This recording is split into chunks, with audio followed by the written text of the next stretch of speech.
to Platos Cave on the all-new and improved Studio 8. That's right. Tastes different, it smells different, it's more Spanish in many ways. Coming to you from Australia for Revolution Radio on revolution.radio. Home to ideas that are fresh, censored, for the most part anyway. And also some good conversations in the chat room. We're in there right now. So get on in there. Enjoy yourself. Yes. Important message. This is listener-funded radio, which means you, the listener, support the station. Make sure the airtraffics keep flowing through the circuits. So please do that if you can. If you can't, and I know many of you can't, because it's just getting into that point where we can't even make sensible choices anymore. Our choices are now insensible. Should I eat or should I pay rent? Should I wash myself or should I be warm? These are the choices some of us, or many of us, are making these days, which is of course ridiculous. We'll talk about that in a second.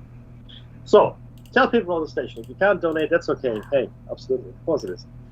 And please tell someone or many people about the station so maybe one of those good folk can donate. Today is the 3rd of September 2024. The 3rd of September 2024. That's right, another 8 days. You know what it is. You know what it is. I don't have to say it. You can catch the cave on the air, on the line, and onto your smart device. You don't have to listen anywhere. Or listen at home on the greatest table of this radio. On the line, all the time. Oh yeah, baby. But you know what? Archives are free, so get on in there and enjoy the archives because they're awesome and free. Free. Before we start broadcasting at Unanga, we would like to acknowledge the traditional custodians of the land from which we broadcast. And for Dave, it's the Dark and Chung. Thank you, sir. For myself, of course, the Iraq people, and we'd like to pay our respects to elders past, present, and future. We had some interesting, over the last week or so, some interesting times with the service moving continents and crossing oceans, and everything is back up and running. Awesome work. All the technical and background staff at the station, thank you so much for getting it in good working order. We really appreciate it. I, of course, thought that we were working on Sunday, and that's why you didn't hear me. Only my esteemed colleague and his dulcet tones, Dave. That's what I'm going to call you. It's dulcet tone Dave. How do you do? You know that I appreciate that. But I tell you what, I work for a corporation. No, I don't. It's like Evil Corp. You know, Evil Corp in was Mr. Robot, I think. Yeah. If you haven't seen Mr. Robot, it's actually interesting. Go and watch it. But it's running a bit of Fight Club. You'll see what I mean when you see it. Evil Corp. They're all evil corps. It doesn't matter which corporation you work for. They're all evil corps. Dave just sent me through a very interesting article. I didn't realize it's a real thing, right? It's not bogus. No, this is from Fortune.com. Yeah, I actually open it up. I'm looking at it. I can only read the first paragraph. It's enough, and then I have to pay $49 to subscribe. Yeah, That's I'm not not doing gonna that. happen. They can. Yep. Yeah, it's $1 for the first month, and then it's $29.95. That's them's honeymoon pricing. Yeah, $1. I can do the dollar. What? Anyway, point is, this is the headline. Billionaires are fuming about Kamala Harris's unrealized capital gains tax proposal, and getting it to work could be, or would be, a heavy lift. This was published 3 days ago by Sean Tully in Fortune magazine, for online, of course, online version. I know what the idea behind it is. This was the most reputable outlet that I could find the story from. And apart from, there's 3 rules that they're talking about. But the third one is the change to capital gains, where your house, for instance, there's not very much detail in it, but they're talking about the house that you own that's gone up in value, that you can be taxed on the improvement to its value. Yeah. You haven't sold it yet. And the other one is, this is the potential to do this. Where it goes, I don't know. Will it actually work? I don't know. Will it be implemented? Don't know. Will the Democrats get in? I don't know. It's really important. But it's really important. There's actually a paper here from the Treasury. This is the U.S. Treasury, but and it's called the other one is the stock that you own that's gone up, that they want to be able to tax you on the new value. Excellent. Of the stock, even though it's only on paper, you haven't taken it out. It's not yours. It's like your bank account. They can't tax you on the money you haven't used yet. But that's the problem, Dave. Right? This is how Elon Musk gets away with paying nothing. What he has are unrealized options, share options, whatever. Right? So he's got let's say really $100 billion or whatever sitting there in options, right? Yeah. And he says, well, I don't actually have the money. I don't have it. But so you can't tax me on it. Okay, fair go. What he does then, he goes to his other rich buddies and goes, hey guys, can I use your money to buy X, Twitter, whatever? Sure. What you gonna put up as collateral? Well, my shares. They're worth $100 billion. Sweet. And the government goes again. No, I haven't got it yet. I'm just putting it up as collateral. This is how the super rich get away with being the parasites they are. Okay, that's how they do it. And I think, for one, this is a fantastic idea. I'm going to read the entire paper. It's called General Explanations of the Administration's Fiscal Year 2025 Revenue Proposals. Was issued by the Department of the Treasury on March 11, 2024. And I'm going to have a look at that. And I think, because the problem that we have in the world today it's not that we don't have enough of everything. It's not that we have too many people. It's none of that. The problem is that we have distributed in the worst possible way. We have given all the power and all the control to a bunch of greedy little parasites, which of course leaves the rest of the world starving.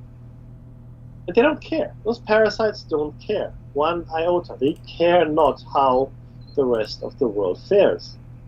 This has nothing to do with freedom or communism or anything like that.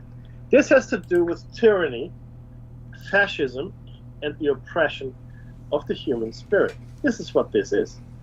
They have pretty much locked it all up, the parasites that is. These are both invisible and visible parasites. We talk about them often. And you are not even familiar with the rules of the game. You know you're in a game. You know that much. You don't know what the rules are, right? And the other players that are in a better position than you are doing their best to keep you from learning the rules. And even if you do learn the rules, they will still try to keep you down. Okay? And should you threaten to kick over the board, that's a one-way ticket to Concrete Boots Town. That's where you're going, buddy. So this is a fantastic idea. I think the whole world should work like this. We should nationalize most industries, especially the ones that we rely on, like telecom. That's a good idea. Transport. That's another good idea. Resources. That's a good idea. They should all be nationalized because it's a national wealth that's being plundered. And the politicians and the system, as well as the corporates, etc., they're all in a league to get the most out for themselves. Now, Dave, we are in a cost of living crisis, and everybody, but you know it, man. You know it. Everybody is recording record profits. Everybody. That's right. Some would call that profiteering. Really? Yes, that's what that is. It's profiteering. And you know what? The government will still not step in. Oh, no, we got to raise interest rates. I've explained this many times before. I'm not going to do it now. I won't bore you with it. Suffice it to say, interest rates do nothing for the economy in its current state. That's right. Okay? Nothing. Zero. In fact, it's got the opposite effect. Raising interest rates has the opposite effect because the only people that are affected by interest rates rises are people that have debt. If you don't have debt, you don't give a hoot. That's if right. the interest rates go up or down. Well, you want them to go up, in fact, because you might have cash in the bank. But you don't have enough cash in the bank, and the interest rates aren't high enough for you to actually leave it in the bank. Mm-hmm. People that get punished by interest rate rises are mortgage holders, Yep. renters, because guess what? Most, and this is true pretty much everywhere in the world, most of the rental market is not massive corporations. It's usually smaller investors that might have 2 or 3 properties, right? Potentially. I'm talking about houses now. Apartments are different. Yeah. And they that's their Nasdaq, for example. So if the interest rates go up, they have to up the rents because they can't afford to carry the extra cost. Whereas corporations, of course, could.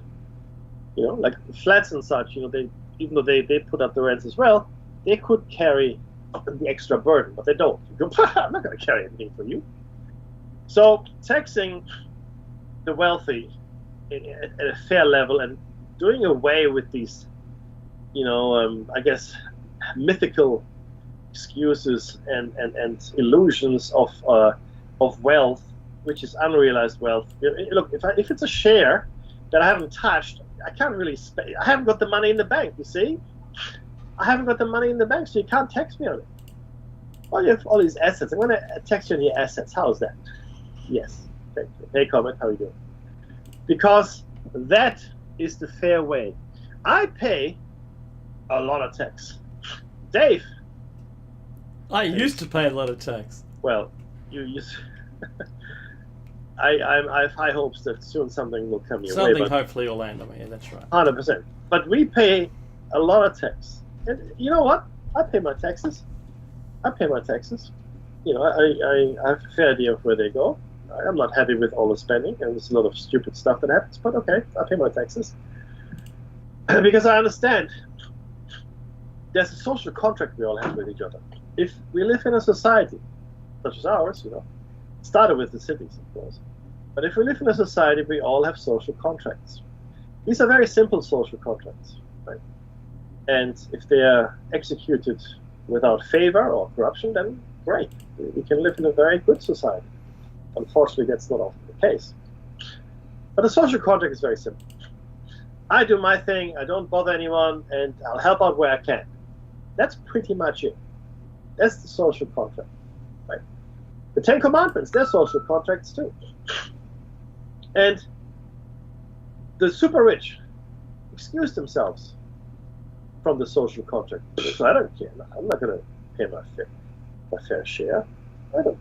I'll just have all my money and I want to keep it. I don't pay any tax to it. And look, I can't blame them because most governments are incompetent. Right? Now, they're incompetent because they're corrupt and in league with big business. And the military-industrial complex, in fact. That's why they're incompetent, because they're corrupt. Okay? It's really funny. So the very corporations that have made our system corrupt are using that as an excuse not to pay taxes. It's really funny if you think about it. And it really upsets me a lot, because as I walk through the city, Sydney, that is, I see more and more people in the street. And these are actually people living in the street. These are not, some kind of scammers that are trying, to get some money out of you. These are street sleeping people. rough. Mm-hmm. Oh, completely, 100%. And Dave, I tell you, my friend, it's upsetting, especially because I know for a fact that there's enough for everybody. And not enough for everybody and sort of meeking it out. I'll have a bit of dry bread today and, some brackish water. No. We can all live very well, eat very well, have a good education, good health care. Okay? We all could. Mm-hmm. Every last one of us. If the wealth was distributed more evenly. If we break the system. Capitalism is dead. Capitalism is dead. Communism was a stillbirth. It didn't even make it into the incubator. Okay? It just didn't. It didn't happen. Socialism, yeah, that can work if you've got a non-corrupt government. Absolutely. You could do socialism with an AI at the top. Yeah, but even if you look at Switzerland, the Scandinavian countries, you can see how it could work even with people. No AI, right? It can work. It can work. If everybody understands their social obligations and the social contract they all have. But America is a poster child for a failed nation state. Failed completely. America has failed as a nation. And Americans are realizing this. That's why they're upset. The problem, though, is, Dave, they're not entirely sure what they should be upset about or who they should be angry with. So they fall into two camps, Trump and anything but Trump at the moment, right? And it's really interesting. Was I impressed with Kamala's interview?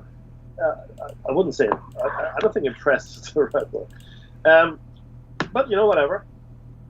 Is she the right person to be president of the United States? Not up to me to decide. Is she better than Trump? Okay, this is where I'm going to tell you I hate all politicians and I hate all billionaires. So, as far as I'm concerned, one is as bad as the other. I don't think she's any better or worse than Trump. I don't think Trump is any better or worse. At least with Donald's old ginger. At least we know what to expect. What will happen is he'll become, he'll never leave office. That's my prediction. If he wins, he will never leave office. Full stop. Not going to happen. There's going to be some reason why he doesn't have to leave office. And it's okay. That's what people want. That's fine. I mean, that's what's happening in North Korea and in Russia. People are living like that. Well, why not? Singapore is like that too. It's not a real election. I mean, not really. And maybe democracy is just like capitalism. It just doesn't work. Because it encourages corruption. It encourages short-sightedness. It encourages people looking only out for themselves. Dave, a couple of years ago, how many prime ministers did we have coming and going in the space of a couple of years? We had 4 in less than that many years. Yeah, it was like a 6-pack. I have a 6-pack of prime ministers. Thank you very much. And you know what? We did that basically began the joke. It's only 3 prime ministers till Christmas. No. On the 3rd day of Christmas, which will have brought to me a new prime minister. And it made us all laugh because we'd never been through anything like that. But we had one of the 2 main parties change the process to elect a new leader of the party, so that it couldn't just be done at a whim, because it kept getting done at a whim. And you're not polling really well this week. Let's just throw someone else in. But I don't want to go on the cart. Right? It became really clear, though, Dave, that bring out your dead. That the only interest that these people had was to become prime minister. That was right. it. What do you mean policy platform? What are you talking about? I want to be prime minister. I want to sit in the big chair, and that was very clear. And that's the last person that should get the job, the last. Yeah. And ultimately, that's who we end up with. These are the politicians we get. Because I keep thinking, poor Bernie Sanders. Poor Bernie Sanders. I say that lovingly, right? Because he's probably the most passionate about rules and the way you should appropriately run a country. Look, I agree. And he'll never get the run because he's not one of them. His problem is twofold. One, he's too intellectual. And 2, you're right, he's not a demagogue. He doesn't run with that circle where you mobilize the people. You say many words, but you don't actually have any content, right? Bernie Sanders is the opposite. But the truth is, democracy, or our system, it's failed. Our system doesn't work. It doesn't work. Capitalism has failed, and democracy has failed equally. And the truth is, I think, what we need is a benevolent dictatorship. Because people are simply not mature enough. And maybe on purpose. Maybe people have been educated away from understanding all of these things. Because very few people actually understand the system they are in. They all say that it's a democracy.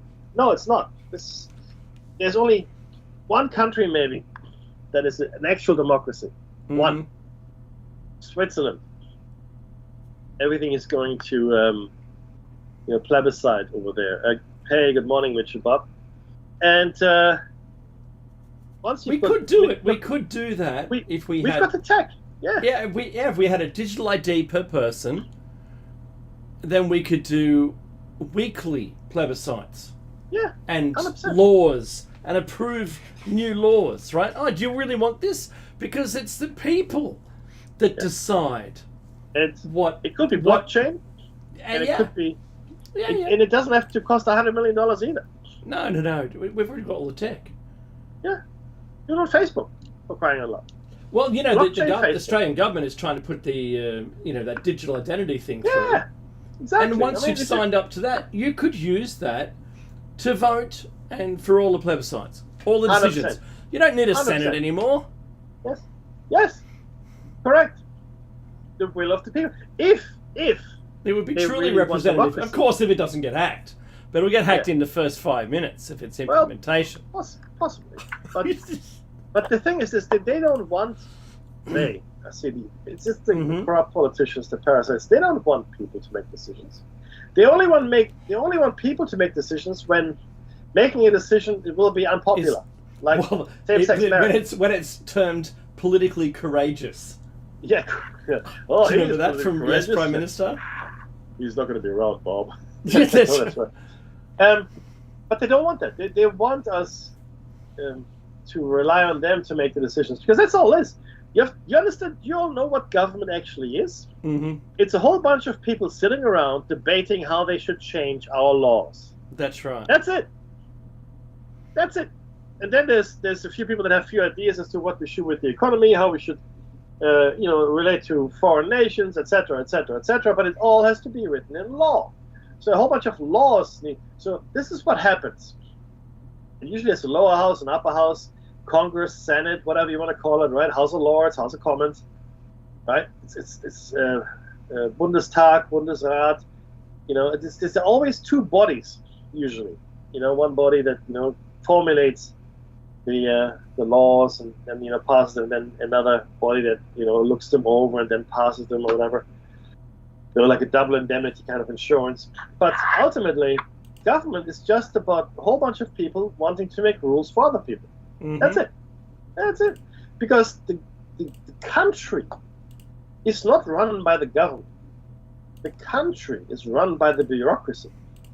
And that don't change much, baby. That don't change much at all. It doesn't. In fact, they might rename ministries or amalgamate them or whatever they want to do.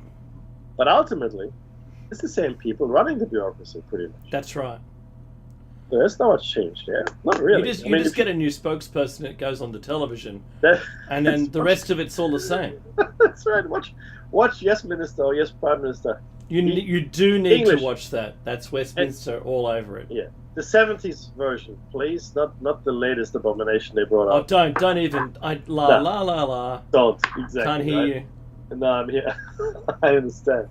Fingers in ears. Look, I just had to get off my chest because it really bothers me a lot. The world as it presents itself. It bothers me more now that I have children. Mm-hmm. You try to. You got 2 daughters, Dave. You try to do the best you can, right?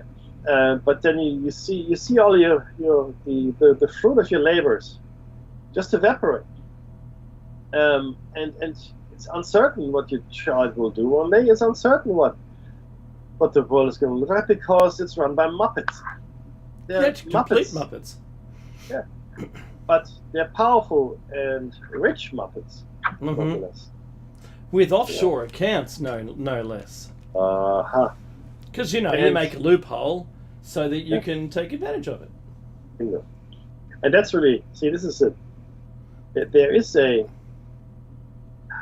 hidden world that most of us aren't privy to, which is the world that understands how everything hangs together, right? And usually it's families or bloodlines or even individuals been around for a long time, and they know it, and they keep that knowledge. You know what it reminds me of? Back in the dim and distant past, according to historians and such, anthropologists, there were tribal societies. And tribal societies were, nomadic or semi-nomadic, and they had division of labor, and on a very simple level, there would be hunters and gatherers. Mm-hmm. There would be people that would be in charge of the fire and the cooking, I'm sure. Maybe people that were warriors. Shaman too. It's got to have a shaman. That's where I'm coming to, exactly. Oh, really? And there would be a shaman. Now, the shaman or medicine man or, whatever you're going to call this person, would be the holder of all knowledge, mystical and practical. Mostly. That's right. And they would only ever tell their children or apprentices these mysteries and secrets, and not disperse it to the rest of the tribe for the most part. That way, making themselves, of course, indispensable. Mm-hmm. And that sort of went on, right? I mean, it was the first. I mean, in an ideal tribal society, the shaman actually had knowledge that was useful, right? Like which herbs to use to cure. Yeah, medicine man. That's right. Yeah. So like all the good stuff, right? But of course, there were many, in my opinion, because human beings that would abuse that position, and what we see now is the ultimate manifestation of a shaman, medicine man, whatever you're going to call it, in the parasitic subclass. That's a good point. Mm-hmm. Which contributes nothing. Keeps all the knowledge to themselves, all the ways on how to make this work for you. Because our children, I realize this looking at my children's curriculum, what they learn, right? They're learning about stuff and similar things I learned. Fauci, that's right, he's a medicine man. Medicine man extraordinaire. But they don't learn, actually, that's not true. My daughter does. She made it into OC. And she learns about the banking system. She actually is a banker. They assigned her to be a banker. Oh, awesome. They teach them about term deposits. It's self-driven learning. They do a lot of projects, a lot of research, right? So they're encouraged to essentially work for themselves, discover for themselves, right? But useful life skills as well, right? They're like, this is important. Not just rote curriculum.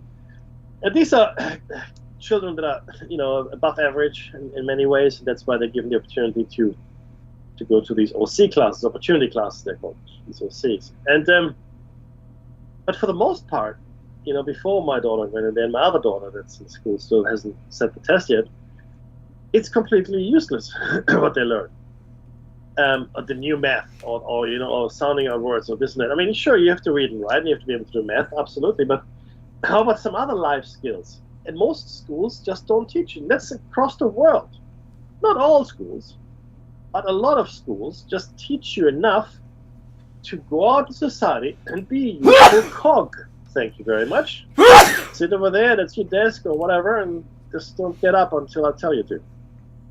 And that's all they're for. And the people with privilege and power, they send their children to these elite schools, they call them. And they are elite schools. We don't use the word parasite for those schools because they're elite.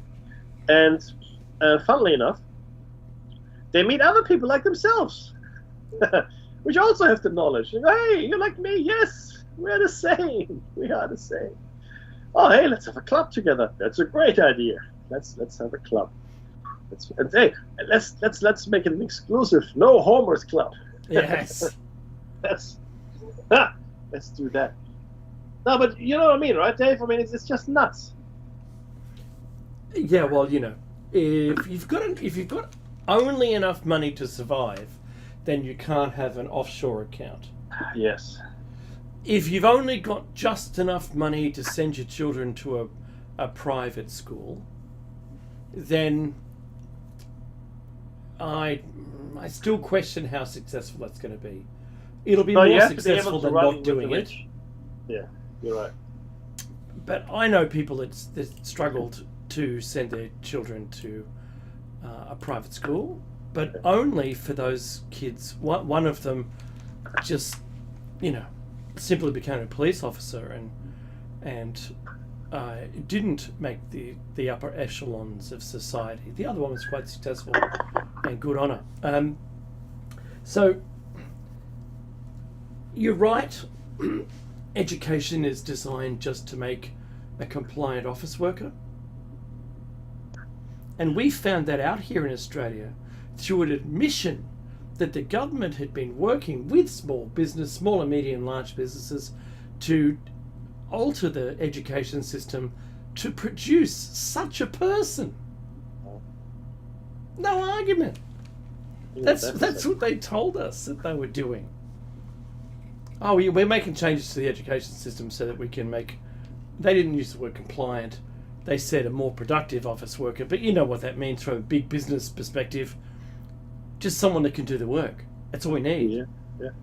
But of course, not even the length of time through school has that now changed to, well, good luck getting a job because AI is here, right? Yeah. And so, was it worth it? You also have to recognise that there is an effort to not make everybody fantastic. Yes. It is, Meki, Brave New World. There is a job for everybody, and whatever the J curve looks like, hate the J curve, it should just be whatever people get. Oh, you can't do that. Why? Oh, because if you were really close to the cusp, now you fail. But I got over the line. Oh, not compared to the whole group of people in your class. What? Right. So look, for me, I've never liked our education system, though I went through it, and I don't like its agenda. We're not teaching children, unless you're gifted. We're not teaching children. My daughter's, near the top of the school, so happy days, right? And she does that without trying, which is fantastic. She has a mind for it, and it's to her benefit that the school is the way it is. But I'm going to say, I'm not saying she's only good because of the way the school is. I mean that the benefits of being successful in the system far outshine the lower 75%, which is such a shame. I think we got to a point where you could only succeed, and that was the only option. And the breakdown of what the output is going to be, and every student at every school, it was never going to work. It's only ever going to be. We should 100% respect everybody that has a job. I don't care what the job is. Yeah. If you're a good janitor, man, I got to say, good for you, right?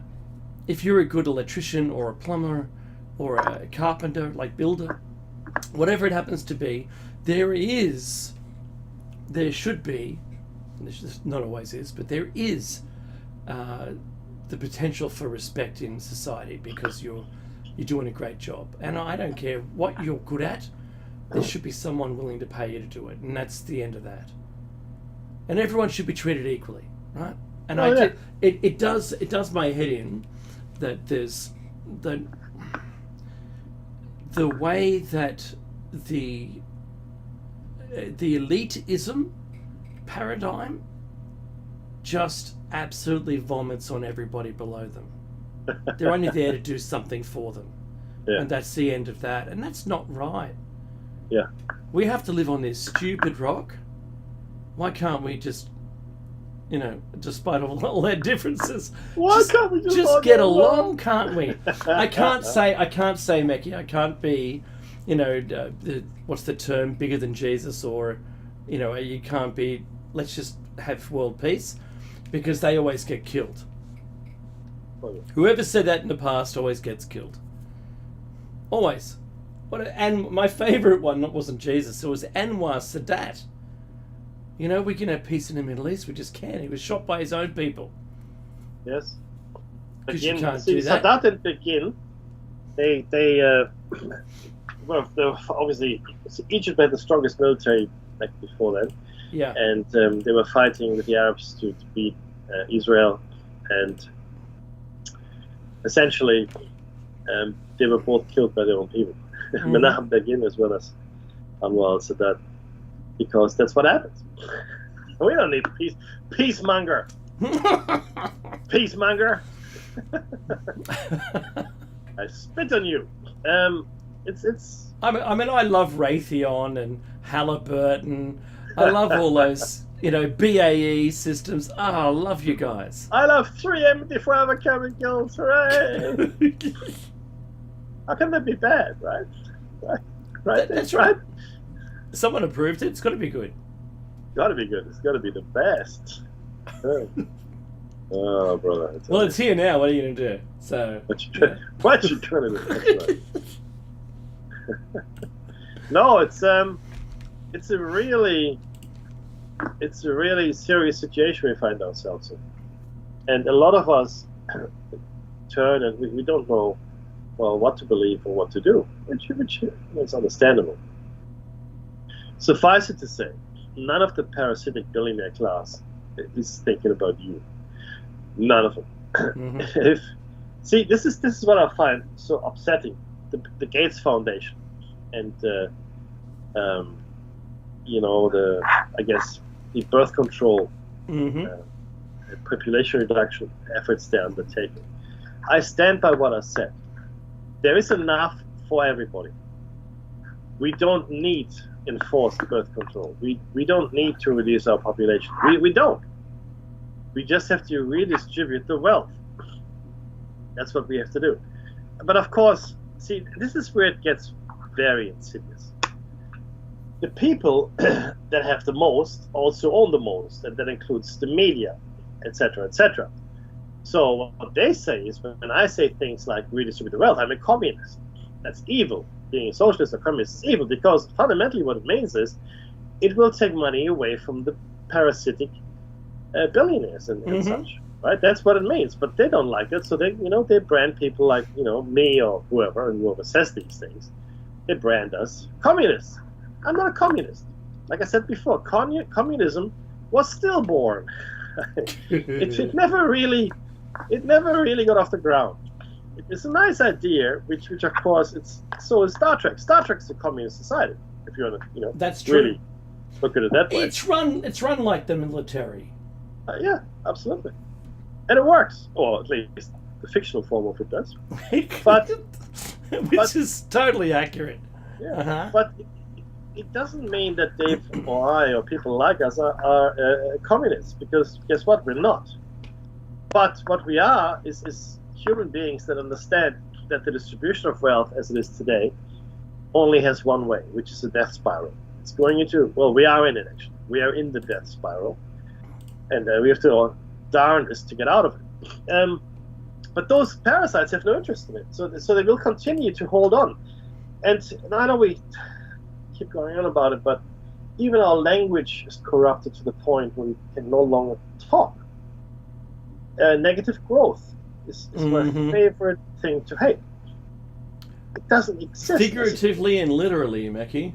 Figuratively and literally. They mean the same thing in the dictionary now, because people got them so confused. Yeah, because people are morons. But we are not our valid, loving listeners, Mackie. They're not. No, not those. They're not people. These are persons. I'm talking about people. Yes, that's right. Yes. So, but ultimately, yeah, people are being educated away from understanding. We're being educated away from real understanding of the world, and they will keep making us dumber and dumber. And that's the best way to hold on to power. It's fantastic, right? Because no, there's too many people on the planet. That's a lie. That's a lie. We need more carbon credits.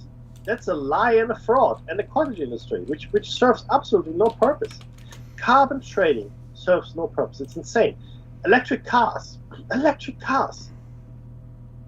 What a brain fart that is. I'm sorry. It makes no sense on any level. It's a fraud. All of these things that you think, oh, that's so great. Let's get behind it. Yeah, let's be. Oh, look at me. I'm such a great human being. I've got an electric car. Yes. No, you're not. Your car doesn't make electricity. It doesn't. It what? What? What are you saying? Why not? What does it make if it doesn't make electricity? It still consumes the same electricity that you consume at home. Excuse me. And most of our electricity is still made the old-fashioned way, through coal or gas or other power plants, right? Once we get to 100% renewable, great. But even there are drawbacks. Wind farms, right? Geothermal is actually not a bad idea. Geothermal, I think, would be awesome if we could harness it properly. But solar is not as effective as all that, but it's pretty good. The problem is, of course, the solar cells, which do get used up, and then you have got more toxic waste. So there's no perfect solution. Okay, I just want to put it out there. And also, one thing to understand, and Dave mentioned it, and Dave is 100% correct. The single biggest contributor to carbon in the atmosphere are forest fires. Yeah. That's it. That's it. I think something like 40 or 50%. Yeah, that's right. A ridiculous number. 40 or 50% of all the carbon in the atmosphere is produced by bushfires, wildfires, forest fires, etc., etc. And guess what? We're getting more of them, Dave. We're getting more fires. Yeah. And China and America and all those countries, they don't want to slow down. And ultimately, the problem is we can't all consume like America. Okay, we've capitalism has sold us the dream that we can all be movie stars, or we can all be YouTube influencers. I can see the 10-year-old kids in my daughter's school. They admire and idolize YouTube influencers because they have nice skin because of all the products they use. And I think to myself, no, please, no, please, no. Let that not be the thing. You just haven't found your channel yet, Mickey. That's just haven't found my channel. That's the truth. No, but I'm terrified when I see this. We're talking pre-teen children, right? Yeah. Completely taken in by a system that is both corrupt and in a death spiral. Wonderful. But that's where we are. So it is really important to take a step back and realize just what it is we're dealing with and see through it and not just jump on the bandwagon mindlessly. Going on Facebook and ranting about this or the other, and how we're all activists. No, we're not all activists. If you're in England, be careful, you can end up in jail just by typing something. Yeah, exactly. Oh, look, I'm sure that's going to coming to a country near you. Oh, yeah, absolutely, 100%. And I reckon the next 2 years. I'm not going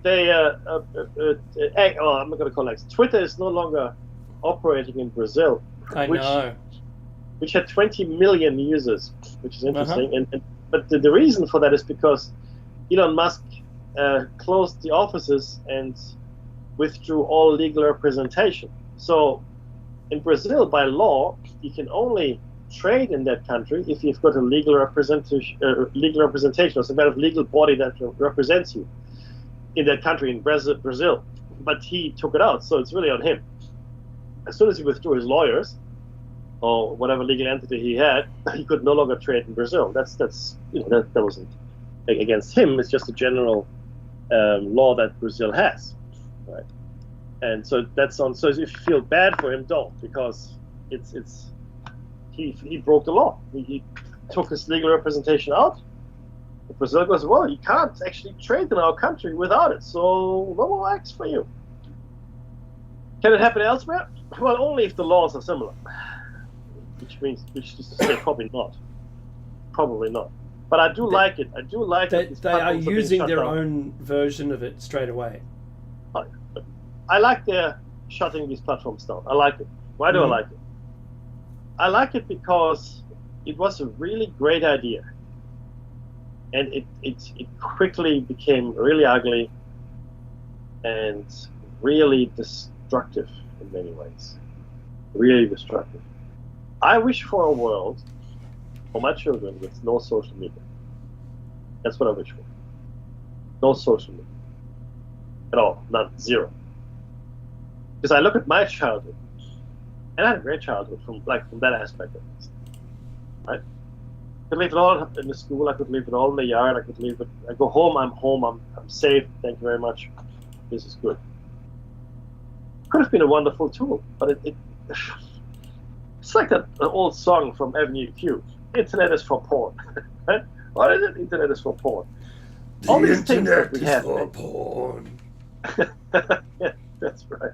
All these wonderful inventions, all these wonderful achievements that we have made, created, witnessed over the course of our lives, and virtually all of them are corrupted, either for the profit motive, or for porn, really, I guess, right, or for some other nefarious purpose. The dark web is huge. You can just anything you want there. It is I guess it's our capacity to do evil. It's our capacity to go against the rules. And again, I submit here that what we're seeing today transpiring in those areas is a direct outgrowth of capitalism. The profit motive. Everybody needs to make more money. Our prisons are overflowing. We need a criminal underclass. Do you know that? We need a criminal underclass because there are certain things that we can't do because our laws, which still have to look like they're serving the people, don't allow it. But these things need to happen. We need drugs imported. We do. We need to have terrorism. We need to have kidnappings and trafficking, etc., etc. We need to all of it. But the laws can't really say we need it because that's not really the spirit of the thing.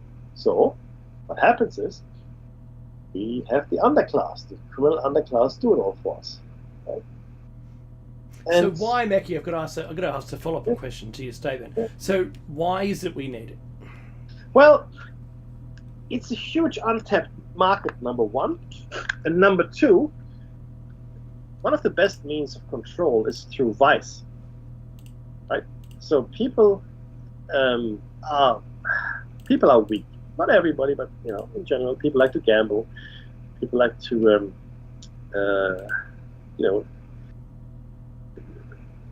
use people in the sex industry. They like to smoke and drink and take drugs. Especially if it's not allowed. That's an extra tickle there. And so you have to cater for it, but you can't really cater for it legally because that goes against the I guess face value framework that the parasites have built for us, because it's not the right thing, right? So you have to, but it still has to happen. It still has to happen. So you have to provide all of those vices, to the people, because those vices become means of control. That the British East India Trading Company tried to conquer China through opium, and they almost succeeded. They used drugs. They made huge tracts of the Chinese population addicts. Okay, others as well. I mean, it's alcohol, cigarettes. We know they kill us. And you know what? If you teach children right from the start that this is actually bad stuff, and you then take it out of circulation, like no cigarettes, right, no alcohol, no drugs, it's just not available, right? For argument's sake. Guess Prohibition. what? Yep. No, well, not prohibition per se. No. Education, and then just non-availability. It's just not there. And if you never had it, so if you grew up without it, you're not going to miss it. You don't know what. I mean, you know what I mean? If you've never had a cigarette and there's no cigarette for you to have, and no one ever had one that you know, same with an alcoholic drink, for example, right? If you never had it and you don't even know anyone who had it, then you wouldn't know what you're missing. Like Europeans that lived 1,000 years ago in Germany, for argument's sake, they didn't really miss bananas, did they? That's Never true. seen a banana? Don't know what a banana is, right? So this is my point. If you don't know it, you wouldn't miss it. But you can't have that. every time there's a prohibition or a war on anything, drugs or whatever, I guarantee you someone is making billions of dollars. Yeah, that's the truth. Yep. So no, the system it functions on many layers, and the two most obvious sides of this particular setup is the law-abiding, legal, side that we all like, to believe is true. Of course, it isn't. And then there's the underside, where you have crime and vice, etc., etc. And there's a lot of money to be made. So it's a very simple analysis of society, but it's true, and everybody is in on it, if you know it or not. They're all in on it. I happen to have some insight into some less than legal enterprises when I was younger. I saw certain things happen, and I can tell you, nobody is above a bribe. Nobody. Okay? The only thing that you ask yourself is, how big is the bribe? That's the only thing. You know what I mean? But nobody is above a bribe. Not a one. Not a one. And once you realize this, right, you understand how our society actually hangs together. Because it's people. And we've all bought into the same BS dream. We can be rich movie stars in Hollywood, all of us. That's, of course, nonsense. But we've bought into it. And just because you're a policeman or a judge doesn't mean you haven't bought into that either. Right? It's just a different avenue for you to take to get there. So, no, the system that we have is completely corrupt. And I submit here to anyone who wants me to, put me in power for 10 years. Give me absolute power for 10 years. And I'll fix it. You might not like it, but I will fix it. Right? 10 years, absolute power. That's all I'm asking. Anyone who's listening, I'm your guy. I'll fix it for you. just like Pericles, like in Athens. Yeah, 10 years, he fixed it. And then I'll leave. I'll move to Mars. I don't care, whatever. But I'll fix it for you. Okay. It's and it is fixable. Okay, it is fixable. I look forward to the Soylent Green brand ice cream. That's very nice. Bring that and Skynet. Bring Soylent Green and Skynet to life. That's it. What up to all the rich people? Don't ask, son. I think, Mickey, we've mentioned this before, but in all of the most famous films that we like, you're actually, barracking for the underdog. 100%. Even Neo from The Matrix, 100%. he was the underdog. Yes. And what was he doing before he was whisked away from The Matrix? You're selling illegally downloaded programs, hacked programs. Yeah. So, hello. Right? Hello. So they let you keep the little piece they cut out. And I thought that was extraordinary that they should paint him into that position. Clearly visible to the establishment. The agents could have easily dealt with it, but they never did. Yeah. Because it's necessary.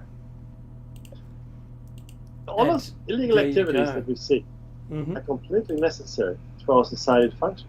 Yeah. This society. Not society in general, but the society that we have built for ourselves right now. This particular one. We could do it differently. There could be another way. Right? To be clear. But Agent Smith says that so well. He gave you a perfect environment and you just didn't like it. Yes. People didn't believe it.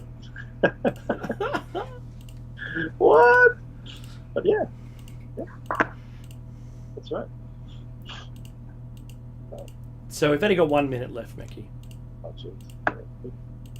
That was enjoyable. What a great new studio area. Thank you again so much to all the movers and shakers at Revolution Radio, all of them. You guys did a great job. We really are grateful to you all to provide this platform for us. So thank you so much. Oh, wow. Look at this. What's this flea? Yes, Mackie for King of the World. That's right. That's right. You got it in one. Only for 10 years. Then I'll abdicate. 10 years is all I need, everybody. That's really all I need. All I need. And no more parasites, I promise. And that's the music. This has been Plato's Cave. Thank you so much for listening and sharing your time with us. Don't go anywhere. I'm sure something is coming up. Might even be Sexual Bob, maybe. I don't know. Please donate if you can. But most importantly, Dave, be safe.